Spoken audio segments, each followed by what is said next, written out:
Welcome to With You Podcast. where we explore relationships and life transitions. I'm David. And I'm Tara. And we're in relationship. And transition? Well, we're transitioning from a long weekend of teaching. Yeah. I mean, aren't we always in some sort of transition? Yeah, but this weekend it was kind of fun. It would have been more fun if we were teaching together. Yeah, we were doing our own thing. Yeah. And Really haven't seen you for a while. You were teaching a really intensive class, and I was teaching an intensive doula workshop, and it was all day, every day for 3 days in a row. I like the one midway through, we went out to a restaurant and we both just sat there looking at each other. I know. That doesn't usually happen. No, there was usually conversation, but we were both really comfortable in the silence. Yeah. I think Bob, our waiter, was a little concerned. Yeah. We were a little brain dead. Yeah, just sat there.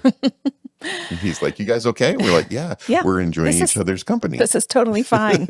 Everything's fine. So what were the standouts of what you taught this weekend? So I'm training doulas in all the things to learn how to support families. All the things? Well, that's the problem is because it seems simple. And that's what a lot of them said about it too. They're like, it seems like this should be simpler because it's something people do every day since the beginning of time. Yeah. And yet there's so much to learn about how it works. So we talk about just the process of physiologic birth, which often isn't even something taught to OBs, midwives, and nurses. Well, midwives are different. So you just get deep into the body. We do. Well, Well, let me rephrase that. You focus on the physiological birth. I like how you said it better. we do. And then in how we can support that process, the hormonal process, the biophysical stuff that's going on, the mechanical process. And we talk about a lot of the interventions and choices and options we have for managing pain, but then the emotional and mental part of it and coping strategies and business practices and just a lot. Elevator speeches of what do you do and how do you talk about a doula in a short amount of time. Yeah. Well, and the thing that I think that doesn't get appreciated that I've learned more and more just listening to you is how much of a relational expert. So yes, it's about the body, it's about a natural body process, but the relationship between the person and their body, the bodies in the room of the caregivers, the hospital staff, the doula. I mean, it's a fascinating system. It is. I know. I just love it. I know. That's why we both love this kind of stuff because it's never just about an event that unfolds. No, or pain. No. Right. I mean, pain is a part of it, but it's so much more about what's happening between everybody in the room, how that person is interpreting what's happening and how that defines their identity. And so, yeah, there's a lot of layers. So like our teaching overlaps so well, even though we were on completely different ends of a content spectrum, because I was talking about mental health and leadership, which was fun because it was a whole different people and like non-therapists. It's so much fun to teach people that are not therapists. Or they're coming from a different framework. Yeah. And everything was new. It's kind of like, oh, this makes sense. But when you package it in a certain way to understand, oh, this is about me being centered, being able to model things. Maybe I'm modeling things for my family, but I'm also trying to model things that are going to be effective for the individuals, but also for the outcome. You could put leadership or working for a church ministry or for a Fortune 50 company or for a birth process. The process is really similar. Yeah. So we want to talk about relationships today. This is kind of where it comes out of. Right. I mean, it all connects. You and I feel like are in a pretty comfortable stage in our relationship after being married for 30 something years. Yeah, but not complacent. Not complacent. Comfortable. Right. But we're not having to struggle through what we think is important as far as like just defining what a good relationship is and stuff like that. But a lot of the young people we've talked to, people that our kids know or people in our marriage workshops have given us some questions about like, how do I know what's normal in a relationship? How do I know what red flags are? And there's a lot of myths out there about what makes a good relationship. Yeah. And we've kind of clustered those together for 5 conversation pieces. Yeah. So we're going to bust some myths. Oh, and I love being, I don't think I can say a myth Buster. Because isn't that like There's a copyrighted by a show, but TV I show? think you're allowed to Okay, use the we're word. going to be a relational myth buster, There you go. and we'll see if it's plausible or busted. There we go. And so we will Yeah. kind of go in, and it's, I think it does apply for comfortable couples like us, Yeah. as well as people seeking out relationships or in early relationships. So I'm excited about busting some myths. Yeah. No, and I think it's helpful for people who are looking for a relationship and looking to know what is kind of a deal breaker or something they're looking for. But it is still, even in our phase of being married for a long time, A we long can time. revert back to thinking some of these things are true. Yeah. And so it's reminding us that, there are some things that we're led to believe that make a good relationship that aren't necessarily true. Yeah, they're lies from the pit of hell.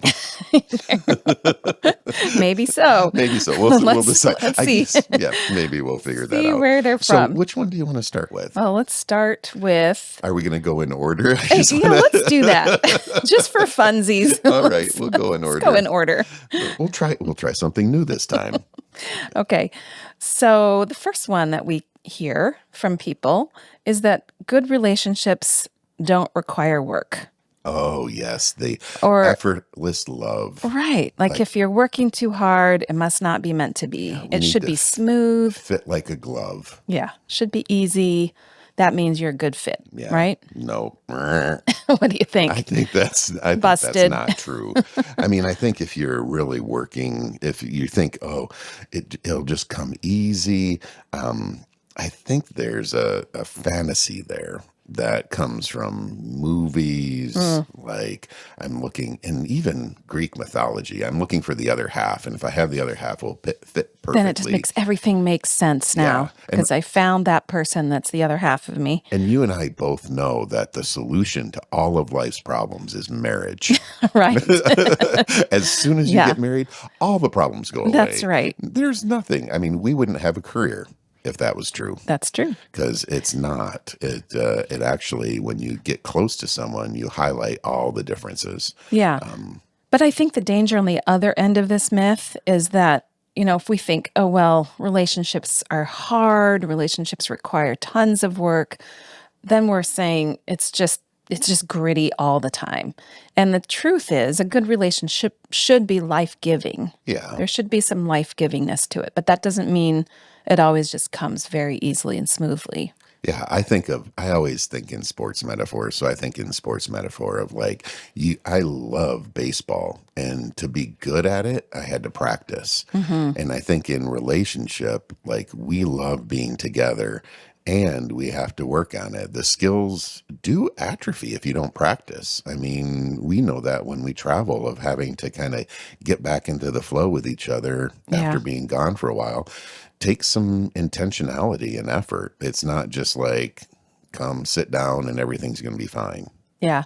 Well, and I think by nature, most humans want to take care of our own needs first. Yeah, that's So it takes some practice to always be thinking about the other person. Or some people get too far into denying all of their own needs and completely taking care of the other person. So it's finding that balance does take some practice and some work. Yeah, and I think we talk about this of it needs to be a back and forth. So if we are both in agreement of caring for each other, then our needs will get met because we're caring for each other, and it gives us space to care for the other. It becomes this kind of self-propagating process. Mutually influencing system. Yeah, because if I'm only looking out for me, then you're only looking out for you. It's not a relationship, and it has to be both. So if I'm always giving, then it doesn't allow you a chance to give. So there has to be this kind of give and receive. This live into being curious about you, but hopefully also being vulnerable and sharing about what's going on for me, so you can be curious. So Yeah. this kind of work is the back and forth, not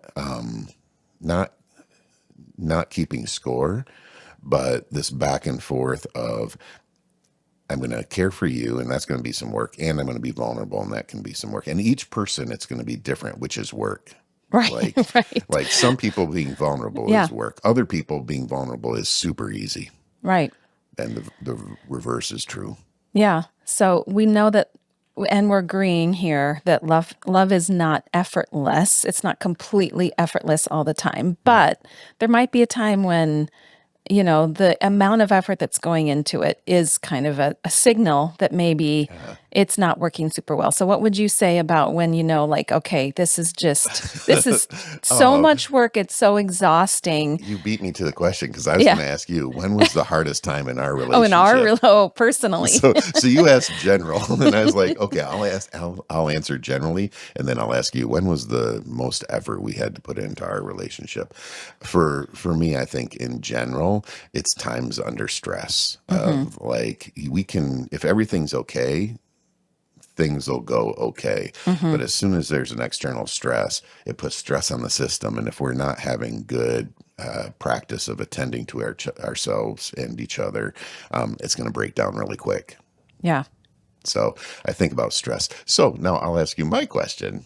When do you think it was took the most intentional effort in our relationship? Well, I think with any relationship at the very beginning stages, you're figuring that out. Like, how much work does this take do I want this to keep going? Do I keep adding to it? So, like in the dating years, Yeah. I feel like more intentionality was put into planning dates and finding out what our compatibility was for the kinds of things we like to do. It wasn't the kind of effort that was exhausting or painful, but it was like Yeah. very intentional Yeah. effort to building our relationship. I think the times when we would probably both say it was harder was when we were both depleted, Yeah. when It you were was in grad grad school. school. Yeah. Yeah. And I wouldn't even say that was when we had to put more effort into it. I would just say that's when we felt the most depleted because we didn't have energy to put into it. Right. Which then also put another strain because we needed each other and we hadn't built into that. Yeah. And so it was that recursive system towards problems. Yeah. Well, and I remember those conversations of sometimes when, we would finally have a moment to talk and I would say, this is like, I am not feeling seen or we are Mm, not connecting. And we both were like, well, what can we do different? Because your grad school is so demanding. My raising a couple small babies was so demanding. We were yeah. like, I don't even know what we can do differently here. But I think that conversation was us doing a little work. Like we were Yeah. open with each other and it's like, yeah, we got very little, or we have, let me use proper English. We have very little to give, but having the conversation of we're both right here, we want something different. It's a season that helped us through. I mean, Yeah. it didn't feel Well, great. no, because I can remember you even saying, like, well, should I just quit grad school? Yeah. Like, I don't know how to do this different without, Giving up on completely something, right, just dropping something. And then we made the joint decision, no, we're gonna plow through this and which we're I gonna think hope we still like each other on the other I side. think that was the start of a bad habit Yes. because I think Plowing that's through. plowing through is our go-to. It's just like let's put our heads down and go. Mhm. But it was, and it was realizing. I think for us in our relationship, and for me in grad school, is realizing I can't do everything, and Mhm. so I have to be just good enough. And it Mhm. was a time when I shifted to what do I have to learn versus how am I getting grades. Mhm. And I think for us, it was like, what's vital for our survival through this push, and then what will we need to focus on later. But man, I'm getting PTSD. Right, but I think the key is just voicing it, if somebody in a couple is feeling like, "This is a lot of work," or, "I feel like this is more effort here to go, round and round with the same Yeah, issues," having a conversation about it is probably the first step, like, "Is it just me? Is this harder than it should be? Is there something we could do differently?" yeah. You And it, know? it, it goes back to we've had this conversation of a lot of the research shows there's a lot of things that won't be resolvable. And so how we approach it, how we talk about it, it won't be a fix, but we're in it together. Even Mhm. if we don't have any energy to be in it together, we're in it Mhm. together. Mhm. So this idea that relationships just going to be lovely. I mean, it's super romantic fantasy. It's why I kind of like I'm born on Valentine's Day. I get a little sick in my mouth about Valentine's Yeah. Day because it perpetuates this idea of if things feel good, it's a good relationship. Mm. And it's not, that's not true. Work in the relationship can have positive connection, but it's still, there's an effort that needs to be put in. And so, yes, romance is nice, but I think it's overrated.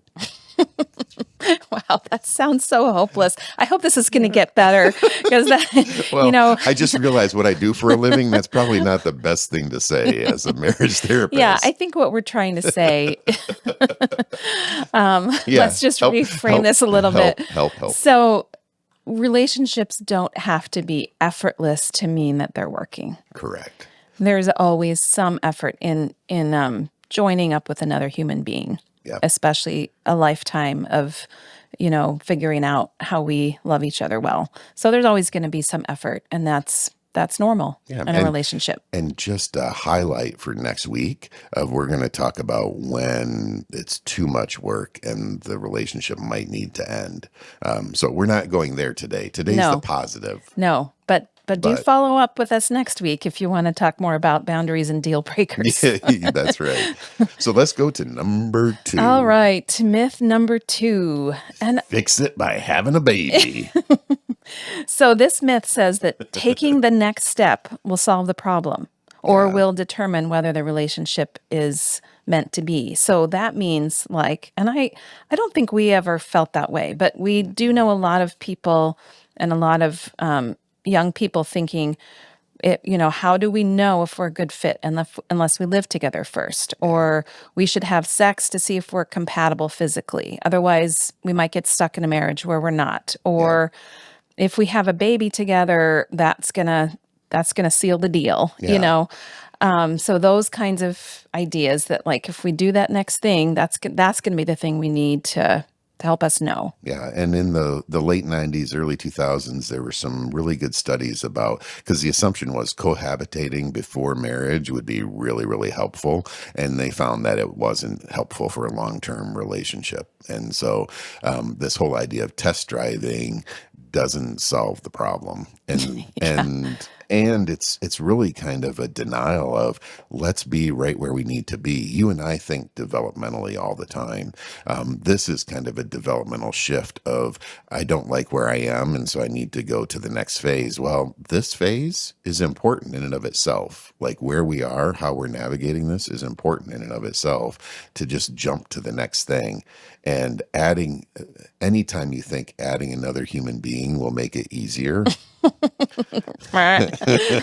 is a big myth. Yes. Because it adds some other levels of difficulty. Not bad, but it's not going to make it easier. Right. And so this kind of, you fix it by doing something else.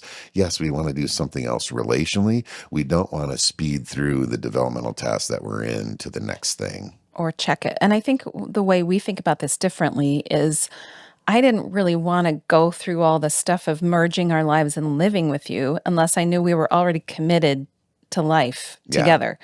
And that's not the way everybody thinks about it. I think they'd like to see, let's see how this goes. But I think that already puts an out into the situation. Yeah, an escape. Yeah, because if we're not married and we're checking it out, the first time you're leaving your dirty underwear everywhere, I'm like, out.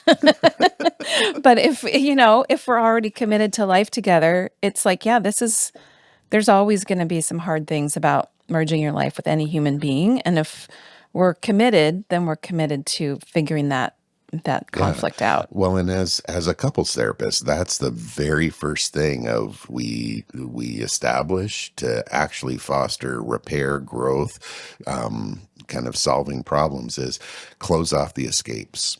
Mm-hmm. So you're in, right? This also sounds kind of like close off the escape valves. Well, what I mean is, we can escape intimacy in lots of different ways, like affairs or substance use or staying at work longer. Mm-hmm. There's lots of ways. Some are not socially appropriate or approved of. Others are, but it's all about here's where I can get away from this. And what you're saying is our view of a committed relationship, our view of marriage is you're entering into it without any escapes, and we're going to need to make this work. Right. And it's not it sounds, when I say it like that, it sounds pressure filled. Right. But there's a freedom to it. Yes. Yes. And I think that's the thing that's hard for people to understand. The freedom of being Of locked, security. of security, Yeah, of of being being locked locked in. up into a room together forever. No, yeah, but I think it's with that understanding Security. that Let's talk it's about it as security. security because it is a choice of saying, I'm making the choice to love you and commit myself to you, knowing there's going to be some hard things, but and deciding I'm going to love you Right. for who you are and just take all those things on Yeah. as well, And when we you know? say hard things to each other, knowing it's okay, we're going to have to stick through this rather Yeah, than say hard things and then boogie, right. kind of a drive-by fight. And Yeah, that a lot of times that happens. And that's the insecurity of if it's not a commitment. And so then the question that it doesn't create safety and it leads to more fragmentation. So the challenge is, how do you know this is the person to commit to? It's not that kind of romantic fantasy piece. yeah, For us, in kind of how we mentor young couples, is it's getting feedback from people in your life that know you well, that you trust. Of we did that. We had our yeah. families check each other out. Oh, yeah. I don't think it was. I think it was just a response thing. I don't think we intentionally, I mean, we intentionally did it, but I don't think we thought about it as this of like, we're seeing if Oh, it's I going to be did. okay. Okay. I mean, I think we, I just naturally, my family needs to like you. Otherwise, you're yeah, not going to yeah. be part. Same, Yeah. same, because we both believe that when we choose a person, we're choosing the family that surrounds them, or we know that that's going to be part of life, Yeah. is being part of those family celebrations and holidays, and those will be the grandparents of our children, Yep. and just accepting that as part of the package. Yeah. And our kids did that. I was impressed because we didn't necessarily make it an overt statement, but they took their friends, they took their significant others. Right now, it was their wives, to meet their friends, to meet all our family, extended family. They did the whole circuit. I wonder what it was like for our daughter-in-laws, but they did the same thing. Well, yeah, and I think it's not about saying, "Here, I'm gonna introduce you to get approval from everybody else," but it's saying, "Let's, let's see how these systems will fit together." Yeah, Or, for us, when we met each other's families, it was yeah, kind of like if they raised some things that I didn't see, it's worth considering if this is hmm a good fit for me. yeah. And looking at, not do you think this is the right person, but do you see any red flags? Yeah, And there weren't any. Our parents said to each of us, we'd rather keep the other. that was really hurtful. I know, but at least it was a mutual hurt we both experienced. Yeah, and it was a wholehearted acceptance, which helped confirm that this is a good choice Right. for a lifetime. And if your community has that, then there's the support. Like it's why we have weddings where people come. It's not just a party. It's they're saying they're committing to holding us accountable. I love that about weddings. I wish that would be much more of a cultural thing. Like people are going to weddings to say, I'm committing to your relationship. Not in Hmm. an intrusive way, Yeah, but I'm committed to holding you like, hey, if you come to me and complain about Tara, I'm going to turn you back to her. You guys have to work this out. right. And that's something my parents made really clear too, that once we're a couple, they've accepted you as their son as well. Yeah. So don't come to them if I'm complaining about you because you're not an outsider Yeah. to our family now. You're an insider. And so we need to deal with that ourselves or find outside help. Yeah. But the family is going to support both of us, not just one of us. And fortunately, we had trusted family members. If you don't, then it's who's your close chosen family that can speak into that. Because I know some families, they hear from their parents, and because their parents say, I'm concerned about this, they're like, I'm going to prove you wrong, Mm-hmm. rather than being Mm-hmm. open to influence. And so it might not be your family of origin, but who is your community that can speak truth to you and you can hear, because that's going to be necessary rather than fixing it with a commitment or a ring or a baby or a sports car. I don't know what you're going to fix it with. Fix it face to face, Yeah. with the support of your community. So we have the really gross romantic stuff myth, We also have like, don't fix it by having What's another human what's the being. gross romantic stuff Well, that myth? was the first one. That all relationships, if they're meant to be, are easy. That's Yeah, the yeah, gross yeah. romantic stuff. The Okay. effortless love. I Yeah, don't know. yeah, yeah. I'll try to be more romantic, honey. So we talked about red flags in community. I think the next one is, let's talk about people thinking arguments and fights are red flags. Yeah. That's a, how do you feel about that? Do you think if we fight, we're in trouble? No. Oh, good. Whew. I mean, we're not a high conflict couple though. So I think we've also heard like if you haven't fought a lot, then you're not dealing with stuff. Yeah. So I think there's information on both ends of that. But I think a lot of people do say if you're fighting, that's a relationship failure. Yeah. And that's a big red flag that something's deeply wrong in your relationship if you're fighting. Well, and cultures can communicate that. We were speaking overseas where they were like, can you please talk about conflict? Because right now in the church, if there's conflict in a marriage, they think they're getting divorced because it's Mm. not healthy. And we had to just go, oh, yeah, conflict's fine. And then we fought in front of the whole church. It was great. Well, yeah, I guess we tried to simulate an argument, but um, yeah, and culturally, there's different levels of what's seen as normal too. Is the Yeah. way you express yourself Yep. overtly or whether you keep it inside, and so it can look different in lots of places. But S it's the avoiding difference. It's how are you navigating difference? How are you navigating difference? Is a And good way to put it.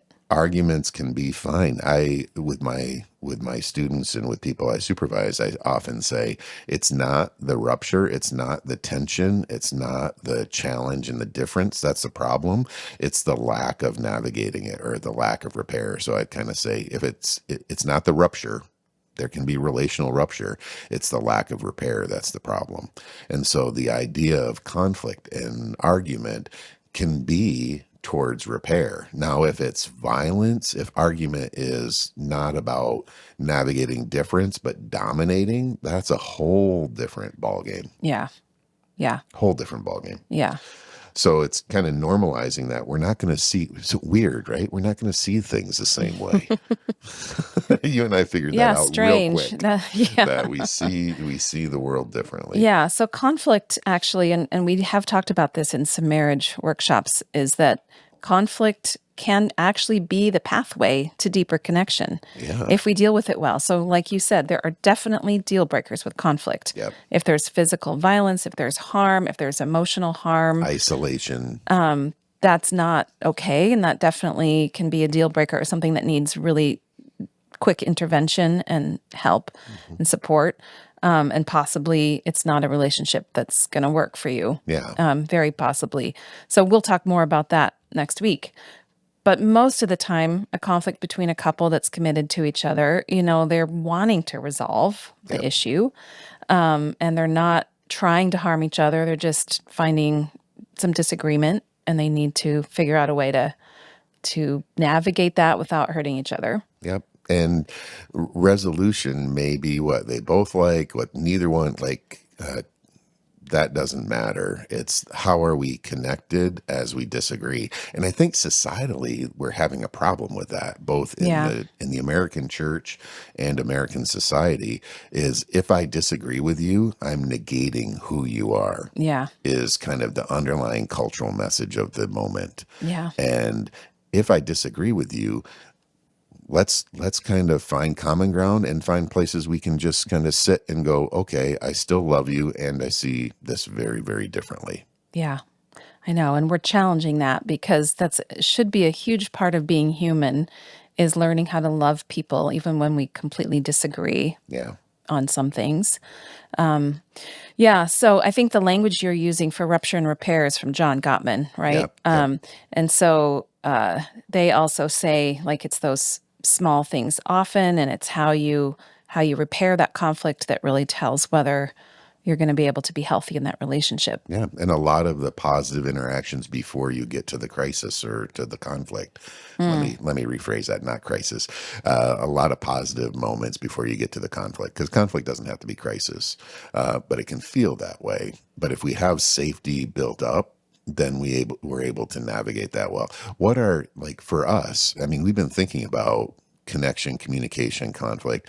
What are some things, kind of tools or ways that we encourage people to navigate conflict, to kind of sit and argue and Yeah, I mean, we talked about this, so maybe we'll link to this episode too. We talked about our cheers model for communication. And cheers.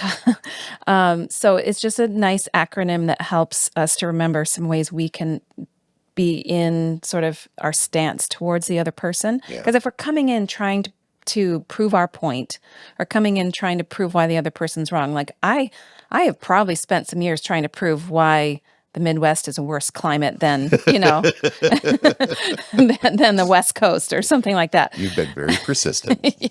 So if that's our stance, we're probably not going to find resolution or compromise, because Gottman also shows us that almost 70% of couples conflicts are not resolvable. Yeah. Meaning we're not going to ever completely agree on this. So how do we stay in relationship with each other and have difference and still be on different sides of that? Yeah. So we talk about starting with curiosity. So like finding out where the other person is really coming from on it. Mm-hmm. The more I learn about why you think that way, Yeah. or why you stand firm in that belief, Yeah. the more I understand who you are, and I'm not as quick to try to change your mind. Well, and I love your curiosity, because it's really deep listening. You're not, because sometimes we have a conversation and I can see you're just thinking about your response to say how you disagree with me. But when you're curious, there's this kind of openness of, I want to understand it fully before moving on, rather than yeah, and now here's my idea. Right. And right. so, And that's the way a lot of fights go for people, is just, you finish because I got my response ready, and I'm going to try to keep convincing you, or I don't understand where you're coming from. So then the next one is humility, which is just coming in with already believing I don't know everything about everything. Yeah. And that's a hard one for a lot of people. It's just like, I really feel strongly, and I haven't taken that little step down off my pedestal to say maybe the other person has some validity there too. Yeah. Being firstborns, we grew up knowing we were right. So that's a challenge. And then kind of seeking to enter in with the other. So empathy. There's a lot of being written about right now of good and bad around empathy. It's really, am I with you? So it's our brand, right? With You podcast. It's about, am I with you? Can I enter in through curiosity and humbleness, kind of enter into the pain that you're at, not taking it as my own, right? It's your pain, but I can be there with you in it. Yeah. And then are we finding emotional regulation so that we can be, in a place where we can hear each other? Yep. So coming down from that, fight, flight, or freeze response, so that we're actually listening and can respond in a way that's life-giving. That responsiveness is so key, because like you can respond in ways that discount and cut down people. You can disagree and still respond in an honoring way, and then sharing. So that's sharing our cheers. In a vulnerable way. Yeah, sharing very vulnerably rather than accusation. Most arguments go bad when it's like, you did this, or it's your fault. And if my sharing means I'm sharing all the things that I find wrong with your point of view, that's not what we're talking about. Right. It has to kind of come from like, this is what's going on for me. Yeah. I want you to understand it, and now I want to understand what's going on for you. And it may be like, okay, that's as far as we can make it in terms of agreement. So when we do conflict like that, it really leads to understanding each other more and a deeper connection, not more separation. Right. And that's why, like, it's not, we say we're not high conflict. Well, it doesn't get into like arguing with each other or discounting each other's position. It's being able to say, and a lot of times it's just like, all right. I think we kind of tend towards the other end of the spectrum. We want so much not to hurt each other that we're more likely not to bring it up at all. But that doesn't mean that's that not helping. We are on the same page. Right. It means we're harboring these feelings that we haven't talked about. And we're avoiding, and that'll come up to bite us in the butt. Right. real quick. Right. Well, we talked about compromise. Maybe that should be the next one. So we've gone about. I keep forgetting the first one. Effortless Effortless. love. Effortless love is number one. Taking the next step will solve the problems is number two. Yep. Fighting equals failure is myth number three. We Yep. hope we've busted those for you. That's right. Number four is that compromise in a relationship is always 50-50. It should be Huh. an even split. Isn't that what compromise is? Like we just cut the baby in half, Oh right? man. That was King Talking Solomon's about, idea yeah, that of story from the Old Testament. yeah, and it's not just down the middle 50-50 all the time. Yeah, well, what in life is ever a total, complete, even balance? When we go out to eat and split the check. I think that's the only place when Yeah, we're with good friends and yeah, we just split the check right down. It's yeah, not what did you eat? What did you eat? We kind of yeah. score up. Well, that's a good example because that feels really irritating to me when people want to get down to the penny. It's like, Yeah, let's just, somebody might have eaten more, somebody might have gotten an entree that costs less, but let's just yes. split it down the middle for the sake of relationship. And it's not I don't think it's compromise, but it's not compromise in terms of like, is it just as people paying what there's grace in the relationship? Mm, And I think that's a lot of what's needed rather than keeping score and it's a transactional thing. And right. we're having a lot of that in our society right now too. Yeah. What's in it for me? I'm only going to do this if I get equal or more back. That kind of scorekeeping is so destructive in relationship. Yeah. And I think that's what the busting of this myth is trying to say, that if we are keeping score because we're trying to keep it 50-50, you lose all the heart of the relationship. Yeah. And I think this myth, we really, this isn't one of our, like the conflict one probably, but I don't, can you think of a time when we're like trying to make it even? No, no, no, No. because I think we know that the balance tips in different directions at different. Oh, I think we have said it sometimes that when we're both struggling, we're like, one of us has to be okay. Because I think sometimes we just know there's times one of us has more resources than the other as far as just being emotionally able to give. Yeah. And so we understand that sometimes I do remember times when I have felt like, oh man, I'm doing so much. I think I might have even like had conversations with you about Yeah. like if we listed out what I'm doing here, if we talk about the mental load and the household load and the caretaking load, like Yeah. And that's when I would say I would talk to you about, oh, if we have conflict, it means our relationship's in trouble. Just trying to shut down that yeah, conversation. But no, no, it was an imbalance and it was right. important for us to talk about that. Right. And I'm sure every relationship has those moments where you feel like one person is doing so much. Yeah. And the times that we had that conversation, there were times when it wasn't possible for Yeah. things to change that much, but it was important for you to know how I felt about those things. Yeah. Or sometimes to say, well, what can I take off that list? Yeah.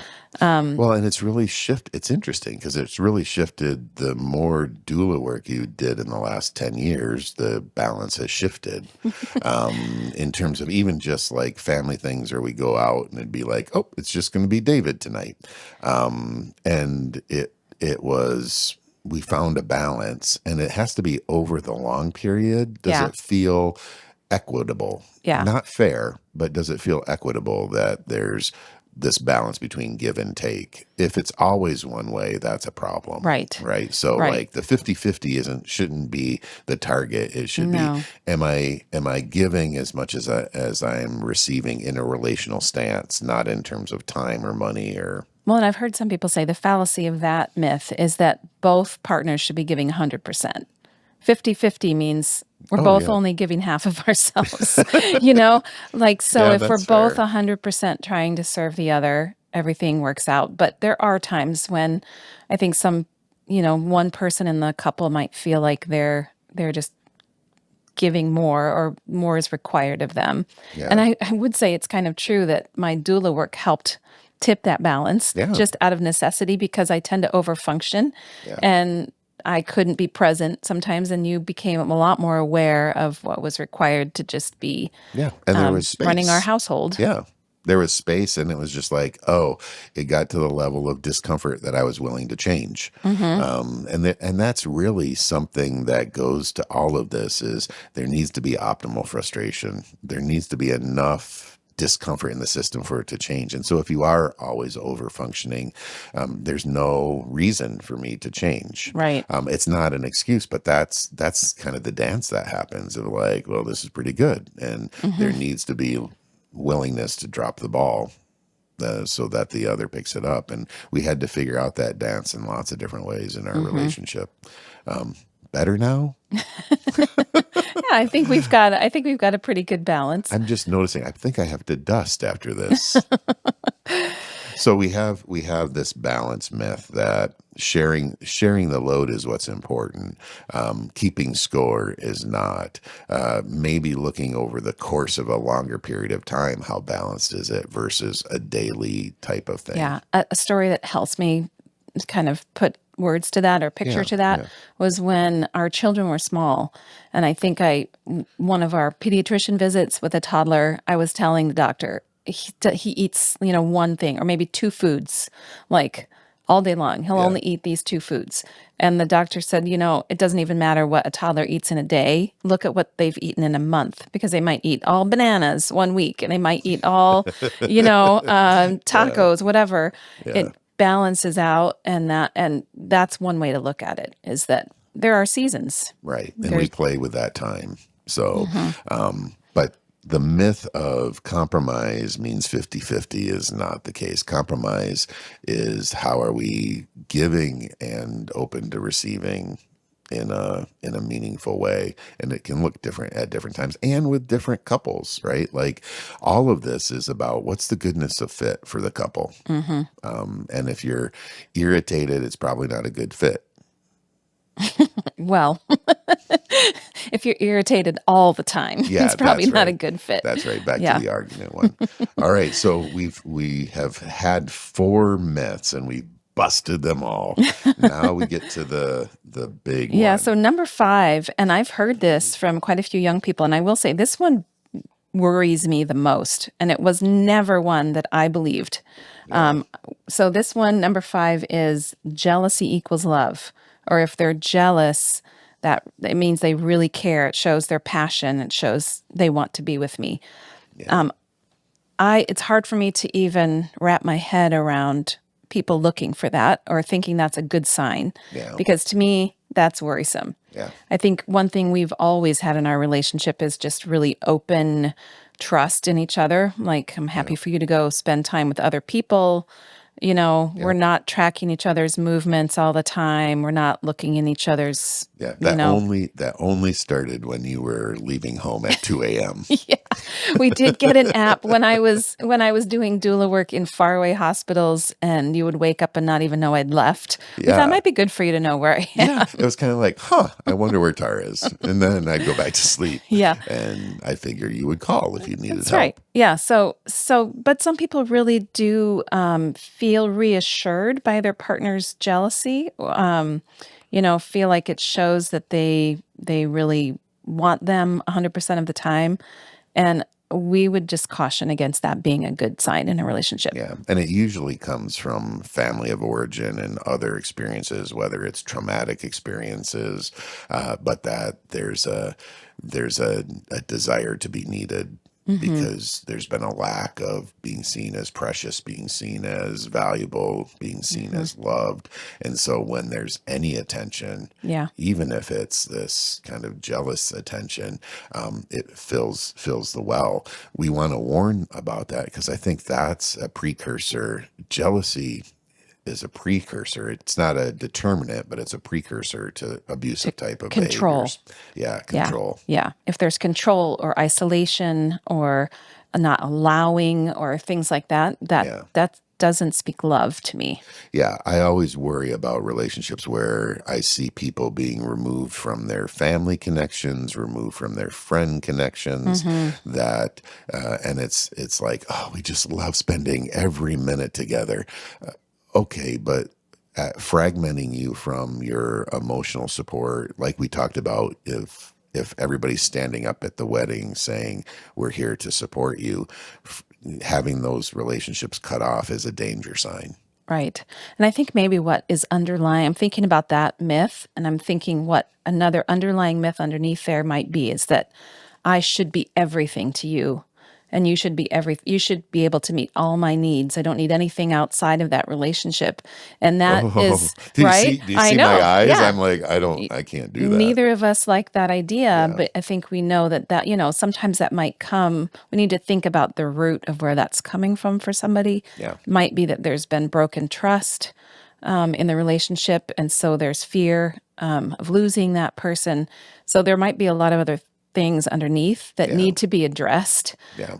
But if it's to the point of allowing or control or isolation, then we're moving into deal breaker territory. Right. If I think we talked about whenever it's like, I need you is a very uncomfortable statement. Yeah. It's like, I so much enjoy spending time with you. It's fulfilling. Those are different than I need you. Right. There's a pressure to I'd that. rather know that you can have your own fulfilling life and still want me in it Yeah. than need me to meet all All of my those needs. needs. Yeah. Yeah. And I think that's part of the jealousy, and I worry about people being seen as objects.